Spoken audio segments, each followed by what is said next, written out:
नमस्कार दोस्तों, आज की इस शानदार वीडियो में हम बात करने वाले हैं कि एसएससी जेईई एग्ज़ाम क्या होता है। अगर आप इस एग्ज़ाम के बारे में कुछ नहीं जानते हैं तो इस वीडियो में आप इस एग्ज़ाम के बारे में संपूर्ण जानकारी प्राप्त करेंगे। तो वीडियो को बिना स्किप किए वीडियो में एंड तक बने रहिएगा। तो चलिए स्टार्ट करते हैं। इस वीडियो में हम इस एग्ज़ाम के कुछ रिलेटेड पॉइंट्स के बारे में बात करेंगे, जैसे कि इस एग्ज़ाम का जॉब प्रोफाइल क्या होता है, इस एग्ज़ाम के बाद जो पद मिलता है उसमें सैलरी कितनी मिलती है, प्रमोशन कितने टाइम इंटरवल के बाद मिलता है, साथ ही पर्क्स क्या क्या मिलते हैं, इस एग्ज़ाम के लिए कौन कौन से ब्रांच एलिजिबल हैं, साथ ही इस एग्ज़ाम की एज लिमिट क्या होती है, इस एग्ज़ाम के लिए टोटल नंबर ऑफ वैकेंसीज कितनी निकलती हैं और इस एग्ज़ाम का पैटर्न क्या होता है। इसके अलावा इस एग्ज़ाम का सिलेबस और लास्ट में हम बात करने वाले हैं कि कुछ पॉइंट्स टू रिमेंबर, यानी कुछ ऐसे पॉइंट्स जो आपको जानना बेहद ज़रूरी है। तो चलिए सबसे पहले बात करते हैं कि एसएससी जेईई क्या होता है। इस एग्ज़ाम का full form staff selection commission junior engineer होता है। इस एग्ज़ाम को एसएससी कंडक्ट करवाती है। यह एक प्रेस्टिजियस गवर्नमेंट जॉब माना जाता है। यह एक ग्रुप बी का जॉब है। तो चलिए इस एग्ज़ाम के जॉब प्रोफाइल की बात करते हैं। अगर आप इसमें जूनियर इंजीनियर का पद हासिल कर लेते हैं तो आपकी सैलरी मिनिमम 35,400 से स्टार्ट होती है और यह मैक्सिमम 1,12,400 के लगभग जा सकती है।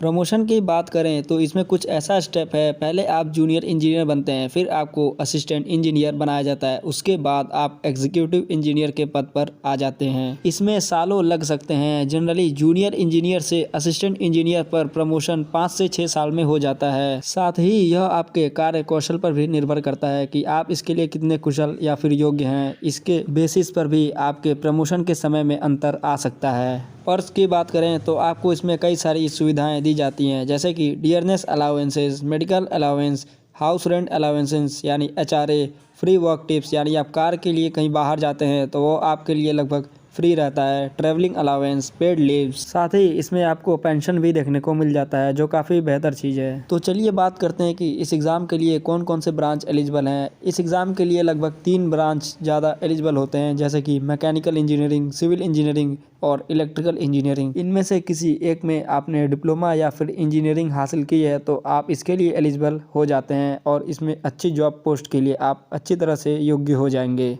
एज लिमिट की बात करें तो यह अलग अलग डिपार्टमेंट पे निर्भर करता है। अगर आप इस एग्ज़ाम को क्वालिफाई कर लेते हैं तो फिर आपके सामने तमाम तरह के डिपार्टमेंट्स आ जाते हैं, जिसमें एज लिमिट सबकी अलग अलग होती है। लेकिन जनरली बात करें तो age limit up to 30 years यानी मैक्सिमम 30 ईयर्स या किसी किसी में ये 32 साल भी हो जाती है। तो एज लिमिट के लिए आप निश्चिंत हो जाएं। अगर आप 30 साल के अंडर आते हैं तो आप इसके लिए एलिजिबल हो जाते हैं। नंबर ऑफ वैकेंसीज की बात करें तो एसएससी जेईई एग्ज़ाम के लास्ट ईयर कट ऑफ यानी लास्ट ईयर डेटा की बात करें तो सिविल इंजीनियरिंग, मैकेनिकल इंजीनियरिंग या फिर इलेक्ट्रिकल इंजीनियरिंग तीनों को मिलाकर हम टोटल वैकेंसीज की बात करें तो यहाँ पर 2798 यानी 2798 वैकेंसीज देखने को मिलती हैं, जो काफ़ी बड़ी रिक्तियां हैं। इनमें आप अच्छे से तैयारी करके इन रिक्तियों को प्राप्त करके अपना फ्यूचर बना सकते हैं। एसएससी जेईई एग्ज़ाम के पेपर पैटर्न की बात करें तो सबसे पहले मैं आपको बता दूं कि यह एग्ज़ाम 2 पेपर में कराया जाता है, पेपर 1 और पेपर 2। पेपर 1 आपका ऑनलाइन होता है, यानी यह paper computer based test CBT mode में होता है, जिसमें टोटल ऑब्जेक्टिव क्वेश्चंस आते हैं।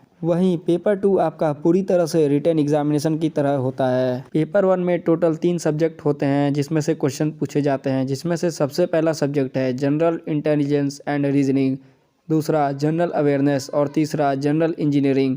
क्वेश्चंस की बात करें तो इसमें 50 क्वेश्चन जनरल इंटेलिजेंस में, जनरल अवेयरनेस में 50 और इंजीनियरिंग में 100 क्वेश्चंस आते हैं। इसके कोरस्पॉन्डिंग मार्क्स की बात करें तो 50, 50 और 100 का होता है। टोटल टाइम ड्यूरेशन की बात करें तो 2 घंटा मिलता है। यानी टोटली बात करें तो पेपर 1 में आपको 200 नंबर का पेपर देखने को मिल जाता है, जिसमें 200 क्वेश्चंस आते हैं और पेपर 1 के लिए टाइम ड्यूरेशन 2 घंटे का मिलता है, यानी 120 मिनट मिलते हैं।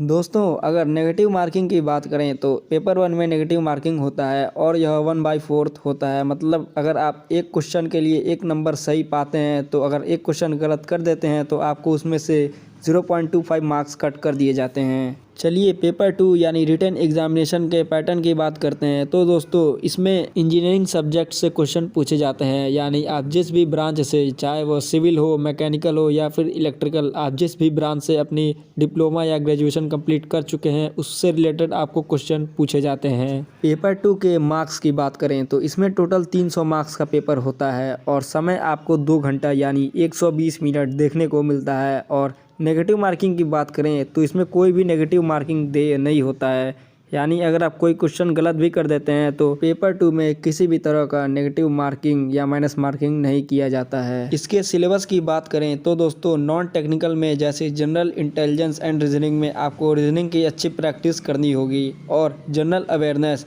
जिसमें कई सारे सब्जेक्ट्स जैसे history, polity, geographics, economics, physics, chemistry, biology, current affairs और स्टैटिक्स, जीके जैसे टॉपिक्स और सब्जेक्ट्स में से क्वेश्चन पूछे जाते हैं, तो आप इसकी अच्छे से तैयारी करके जाइएगा। वहीं टेक्निकल में जैसे इंजीनियरिंग इन मैकेनिकल, सिविल या इलेक्ट्रिकल, अगर आप इनमें से किसी भी ब्रांच से इंजीनियरिंग कंप्लीट कर चुके हैं तो जो सब्जेक्ट्स आपको इंजीनियरिंग करने के दौरान पढ़ाया गया है, जो सेमेस्टर में पढ़ाया गया है, उन्हीं से रिलेटेड इससे सवाल पूछे जाते हैं। उदाहरण के तौर पर इलेक्ट्रिकल इंजीनियरिंग की बात करें तो इसमें कुछ इंपॉर्टेंट सब्जेक्ट्स जैसे electrical machine, power system, basic electricals, measurement, basic electronics और यूटिलाइजेशन जैसे टॉपिक्स में से सवाल पूछे जाते हैं। तो अगर आप में से किसी ने भी इलेक्ट्रिकल इंजीनियरिंग कंप्लीट किया हुआ है तो आप इन सब्जेक्ट्स के बारे में भली भांति जानते होंगे, तो आप समझ गए होंगे कि इसकी तैयारी कैसे करनी है। फिर भी हम लास्ट में बात करेंगे कि इस एग्ज़ाम की तैयारी कैसे करें, क्योंकि आप में से कई सारे बच्चों के मन में यह डाउट रहता है कि इस एग्ज़ाम की अच्छे से तैयारी कैसे करें जिससे यह एग्ज़ाम क्रैक हो जाए और उन्हें अच्छे रैंक से प्रमाणित किया जाए। तो सबसे पहले मैं आपको बताना चाहूँगा कि अगर आप कॉलेज गोइंग स्टूडेंट हैं तो आपको नोट मेकिंग करना बहुत ज़्यादा कंपलसरी हो जाता है। अगर आप नोट्स बनाते हैं और रेगुलर रिवीजन करते हैं तो आपको अंत में जाकर ज़्यादा हैट्रिक नहीं होना पड़ेगा, यानी आपकी तैयारी एकदम कंसिस्टेंटली चलती रहेगी। वहीं स्पीड एंड एक्यूरेसी दोनों का आपको अच्छे से ध्यान रखना होगा, क्योंकि आपको 2 घंटे का समय मिलता है और जिसमें आपको 200 क्वेश्चंस करने होते हैं, तो आप टाइम मैनेजमेंट का भी ध्यान रखें।